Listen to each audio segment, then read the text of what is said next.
আজি আপোনালোকৰ লগত মই অন্য এটা খবৰ শ্বেয়াৰ কৰিম বিশেষকৈ আজিৰ খবৰটো হৈছে টিউটৰ ছাৰ বাইদেউসকলৰ বিষয়ে মই দুই এষাৰ শ্বেয়াৰ কৰিম যিহেতু অক্টোবৰ মাহৰ প্ৰত্যেকটো দিনত মই টিউটৰ ছাৰ বাইদেউসকলৰ ভিডিঅ' এটা এটাকৈ দি আহিছোঁ যাতে নেকি অসম চৰকাৰৰ মাননীয় মুখ্যমন্ত্ৰী আৰু শিক্ষামন্ত্ৰী আৰু অসমৰ জনসাধাৰণ বুদ্ধিজীৱী দল সংগঠনক দৃষ্টিগোচৰ কৰাব পাৰে নেকি সেই বিষয়ে চেষ্টা কৰি আহিছোঁ আৰু প্ৰতিগৰাকী আমাৰ টিউটৰ শিক্ষাগুৰুও তেখেতসকলে ছাপোৰ্ট কৰিছে বা তেখেতসকলে আমাৰ ভিডিঅ'বিলাক শ্বেয়াৰ কৰিছে বা তেখেতসকলেও আমাৰ ভিডিঅ'বিলাকৰ ভিতৰত কমেণ্ট কৰিছে যে এনেধৰণৰ ভিডিঅ' দি থাকিবৰ কাৰণে আৰু সেইবাবে সেইখিনি ভিডিঅ' মই দি আছো আৰু প্ৰতিগৰাকী টিউটৰ ছাৰ বাইদেউসকলক ধন্যবাদ জ্ঞাপন কৰিছো আপোনালোকে যেন আমাৰ ভিডিঅ'বিলাক ছাপোৰ্ট কৰিছে শ্বেয়াৰ কৰিছে বা কমেণ্ট কৰিছে অশেষ ধন্যবাদ আপোনালোকৰ কাৰণ আপোনালোকৰ সমস্যা কেনেকৈ সমাধান কৰিব পাৰে সেই বিষয়ে প্ৰতিটো অক্টোবৰ মাহৰ প্ৰত্যেকটো দিনত মই এটা এটা ভিডিঅ' দি আহিছো মাননীয় মুখ্যমন্ত্ৰী শিক্ষামন্ত্ৰীক অনুৰোধ জনাই আহিছো অসমৰ জনসাধাৰণ অসমৰ বুদ্ধিজীৱী দল সংগঠনকো মই অনুৰোধ জনাই আছো আপোনালোকৰ সমস্যাখিনি যাতে নেকি তেখেতসকলেও দৃষ্টিগোচৰ হয় তেখেতসকলেও এষাৰ মাত মাতে আপোনালোকৰ সেই সমস্যাক লৈ নিশ্চয়কৈ আমাৰ টিউটৰ ছাৰ বাইদেউসকলে যি ধৰণে এটা মহান কাম কৰি তেখেতসকলক অসম চৰকাৰে পাৰিকীকৰণৰ নামত টিউটৰ সজালে সেয়া কেতিয়াও গ্ৰহণযোগ্য নাছিল বা তেখেতসকলৰ ১৪-১৮ চনৰ যিখিনি পাৰিকীকৰণ আইন সেইখন আইনৰ মতে পাৰিকীকৰণ কৰাটো কেতিয়াও গ্ৰহণযোগ্য হোৱা নাই আৰু সেইদৰে আইন বনোৱাটো হয়তো যুক্তি হোৱা নাই যিসকল টিউটৰ ছাৰ বাইদেউসকল বছৰ বছৰ ধৰি তেখেতসকলে বিনা বেতনে আমাৰ হাজাৰ হাজাৰ আপোনাৰ ছাত্ৰ ছাত্ৰীক বিনামূলীয়াকৈ পাঠদান কৰি আহিছে আপোনাৰ কোনো এখন সমাজত হয়তো বিদ্যালয় নাছিলে সেইখন সমাজত তেখেতসকলে সেইখন বিদ্যালয় গঢ়ি লৈছিলে ৰাইজৰ সহযোগত ৰাইজে তেখেতসকলক ছাপোৰ্ট কৰিছিলে আপোনালোকে আমাৰ সেই ল'ৰা ছোৱালীবিলাকক পাঠদান কৰক আৰু সেই পাঠদানৰ বিনিময়ত নিশ্চয়কৈ আপোনালোকক এদিন নহয় এদিন অসম চৰকাৰে পাৰিকীকৰণ কৰিব তেতিয়া আপোনালোকৰ যিখিনি আপোনাৰ সমস্যা সেই সমস্যাখিনি তেতিয়া পূৰ কৰিবলৈ হয়তো সক্ষম হ'ব সেই আকাত হয়তো আমাৰ সেইসকল শিক্ষক সমাজে একোখন বিদ্যালয়ত পাঠদান কৰিবলৈ আৰম্ভ কৰিছিলে কোনোবা এটা সমাজত যদি বিদ্যালয় নাছিলে সেইখন গাঁৱলৈ গৈ তাত বিদ্যালয় খুলি তেখেতসকলে বিদ্যালয় নিৰ্মাণ কৰি সেইখন গাঁৱৰ ল'ৰা ছোৱালীক পাঠদান কৰাত সহায় সহযোগিতা আগবঢ়াইছিলে বা সেই ল'ৰা ছোৱালীবিলাকক তেখেতসকলে পাঠদান কৰি আপোনাৰ উচ্চ শিক্ষাৰে শিক্ষিত কৰি তুলিছিলে সেই ধৰণে মহান কাম কৰাৰ পাছত এই শিক্ষক সমাজক ২০১৪-১৮ চনৰ পাৰিকীকৰণ আইন এখন বনাই তেখেতসকলক বঞ্চিত কৰাটো কেতিয়াও গ্ৰহণযোগ্য হোৱা নাই সেই পাৰিকীকৰণ আইনটো এনেধৰণে হ'ব লাগিছিলে যে সেই শিক্ষক সমাজক কেনেকৈ উদ্ধাৰ কৰিব পাৰো তেখেতসকলৰ ওপৰত কোনো কোৱালিফিকেশ্যন বা অন্য কোনো ধৰণৰ মানে তেখেতসকলৰ ওচৰত জাপি নিদি তেখেতসকলক কিদৰে উদ্ধাৰ কৰিব পাৰে সেইদৰে চিন্তা কৰি সেইখন আইন বনাব লাগিছিলে কিন্তু সেইখন আইন এনেদৰে বনালে যে সেই শিক্ষক সমাজক কেনেকৈ ধ্বংস কৰিব পাৰে সেই শিক্ষক সমাজক কেনেকৈ তলত ৰাখিব পাৰে সেইদৰে তেখেতসকলে সেইখন আইন বনাই তেখেতসকলক পাৰিকীকৰণ কৰিলে পাৰিকীকৰণৰ নামত তেখেতসকলক টিউটৰ সজালে টিউটৰৰ নামত তেখেতসকলে সামান্য এটা ফাৰিটুকি পাইছে তেখেতসকলৰ পৰিয়ালৰ কোনো সুৰক্ষিত নহয় তেখেতৰ ভৱিষ্যত কোনো সুৰক্ষিত নহয় ঠিক তেনেকৈ তেখেতসকলক চৰকাৰী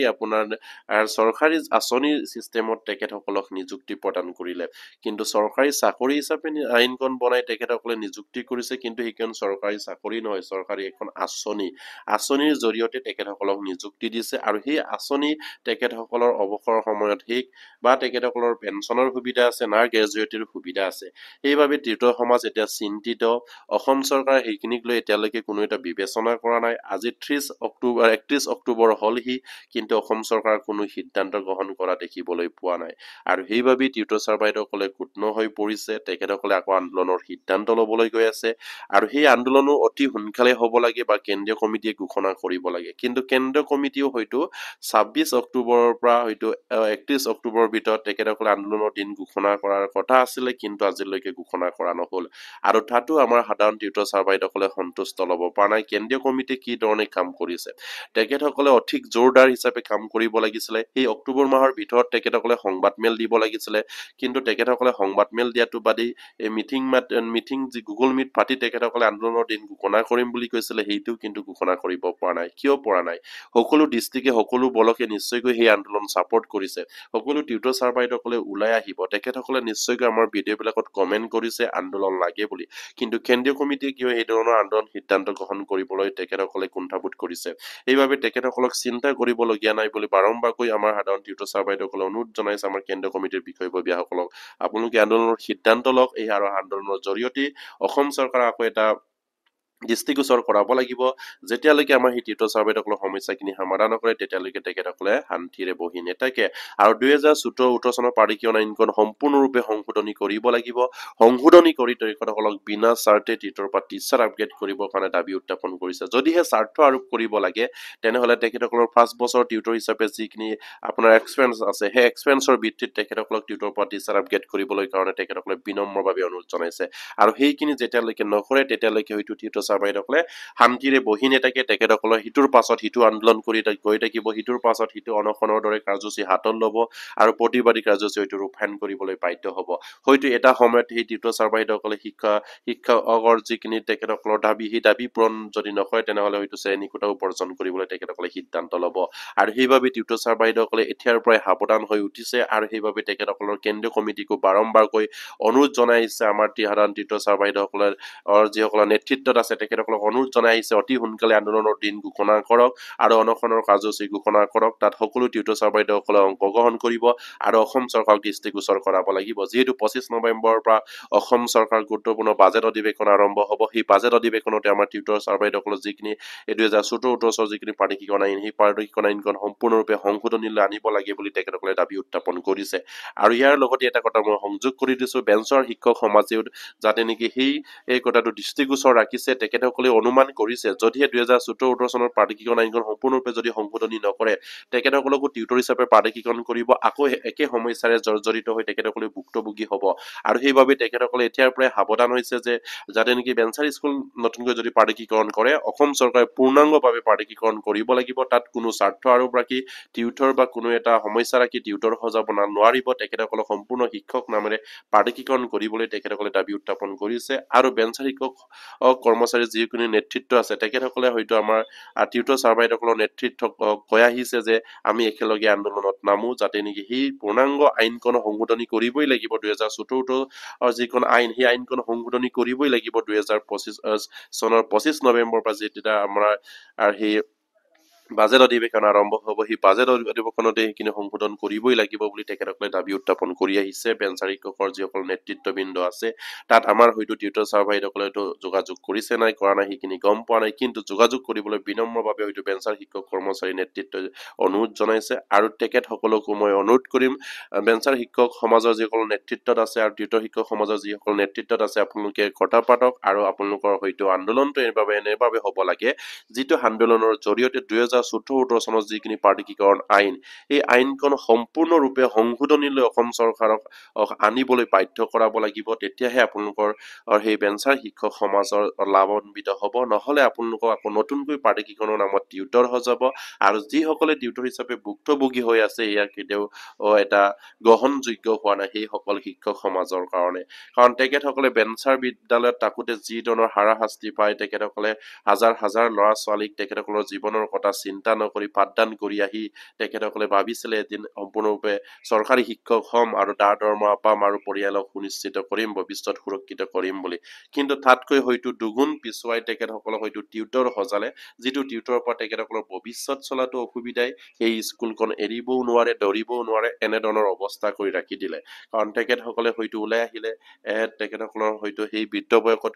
হয়তো কোনো এটা কাম কৰিবলৈ সুযোগ নাপাব, কিন্তু ওলাই নাহিলেও হয়তো তেখেতসকলে সামান্য এটা ফাৰি টুকি লৈ জীৱনটোত শেষ কৰিব লাগিব। না তেখেতসকলৰ ভৱিষ্যত সুৰক্ষিত, না তেখেতসকলৰ পৰিয়াল সুৰক্ষিত। আৰু সেই কথা চিন্তা কৰি তেখেতসকলে বাৰম্বাৰকৈ মাননীয় মুখ্যমন্ত্ৰী শিক্ষামন্ত্ৰীক অনুৰোধ জনাই আহিছে, কিন্তু কাম দিয়া নাই। আৰু সেইবাবে সাধাৰণ টিউটৰ ছাৰ বাইদেউসকলে কেন্দ্ৰীয় কমিটিক অনুৰোধ জনাই আছে অতি সোনকালে আন্দোলনৰ দিন ঘোষণা কৰক, সংবাদ মেল জৰিয়তে অসম চৰকাৰক ঘোষণা কৰি দিয়ক, অসম চৰকাৰক জনাই দিয়ক যে যদিহে আমাৰ টিউটৰ ছাৰ বাইদেউসকলৰ যিখিনি পূৰ্ণাংগ আইন 2017-18 চন যদি সংশোধন নকৰে তেনেহলে তীব্ৰভাৱে আকৌ আন্দোলন কৰি যাব। যদিহে টিউটৰৰ পৰা টিচাৰ আপগ্ৰেড কৰা যিখিনি প্ৰচেছ, যিখিনি LPMৰ ক্ষেত্ৰত টেট জাপি দিছে সেই টেটখিনি যেতিয়ালৈকে বাতিল নকৰে বা যেতিয়ালৈকে সেই টেটখিনি ৰেহাই নিদিয়ে তেতিয়ালৈকে আন্দোলন কৰি যাম বুলি তেখেতসকলে নিশ্চয়কৈ ঘোষণা কৰিব লাগে আৰু অতি সোনকালে আন্দোলনৰ দিন ফিক্স কৰিব লাগে বুলি সাধাৰণ টিউটৰ ছাৰ বাইদেউসকলে অনুৰোধ জনাই আহিছে। কিন্তু আমাৰ কেন্দ্ৰীয় কমিটিকো তেখেতসকলে দোষাৰোপ কৰিছে তেখেতসকলৰ যিখিনি এই কাম যিটো তীব্ৰ গতিত কৰিব লাগে সেই গতিত হোৱা নাই আৰু সেইবাবে তেখেতসকলে চিন্তাত পৰিণত হৈ আছে 26 অক্টোবৰৰ পৰা 31 অক্টোবৰলৈকে তেখেতসকলে আন্দোলনৰ দিন ঘোষণা কৰিব লাগিছিলে কিন্তু আজিলৈকে ঘোষণা কৰা নহল কিয় নহল তেখেতসকলে বাৰম্বাৰকৈ কেন্দ্ৰীয় কমিটিৰ পৰা জানিব বিচাৰিছে আৰু যিসকল সাধাৰণ তীৰ্থ চাৰ্ভেত আমাৰ ভিডিঅ'বিলাক চাই আছে আপোনালোকে নিশ্চয় কমেণ্ট বক্সত কমেণ্ট কৰিব আপোনালোকৰ কেন্দ্ৰীয় কমিটিক যাতে নেকি দৃষ্টিগোচৰ কৰাব অসমৰ জনসাধাৰণে যাতে নেকি দৃষ্টিগোচৰ হয় আৰু আপোনালোকে আমাৰ ভিডিঅ'বিলাক যিমান পাৰে ছাপোৰ্ট কৰিব শ্বেয়াৰ কৰিব বুলি আশা কৰিছো আৰু বেঞ্চাৰ শিক্ষক সমাজেও যাতে নেকি আমাৰ ভিডিঅ'বিলাক শ্বেয়াৰ কৰিব ছাপোৰ্ট কৰিব কাৰণ আপোনালোকৰ সমস্যা আৰু টিউটৰ সমস্যাটো একে যেন হৈ আছে কাৰণ টিউটৰ ছাৰবাইদেউসকলক টিউটৰ হিচাপে পাৰ্টিকৰণ কৰি সামান্য এটা পাৰিটোকি দি আছে আমাৰ আপোনালোককো যদি পাৰ্টিকৰণৰ নামত যদি সামান্য এটা পাৰিটোকি প্ৰদান কৰে তেতিয়া আপোনালোকৰ ভৱিষ্যত সুৰক্ষিত নহব সেই কথা আগতে আপোনালোকে চিন্তা কৰি 2014 চনৰ পাৰ্টিকৰণ আইনখন সম্পূৰ্ণভাৱে সংশোধনীলৈ আনিবলৈ আপোনালোকে দাবী উত্থাপন কৰিব লাগিব সেই আপোনালোকৰ আশা কৰিলো আৰু প্ৰতিগৰাকী টিউটৰ গুৰু আৰু বেঞ্চাৰ শিক্ষক সমাজে যাতে নেকি আমাৰ ভিডিঅ'বিলাক শ্বেয়াৰ কৰিব বুলি আশা ৰাখিলো আৰু আমাৰ ভিডিঅ'ৰ কমেণ্ট বক্সত নিশ্চয়কৈ আপোনালোকৰ সমস্যাক লৈ কমেণ্ট কৰিব আৰু অসমৰ জনসাধাৰণক অনুৰোধ কৰিব আৰু অসমৰ জনসাধাৰণে নিশ্চয়কৈ আমাৰ সমস্যাক লৈ এষাৰ হলেও তীৰ্থ ছাৰবাইদেউসকলে বিষয়ে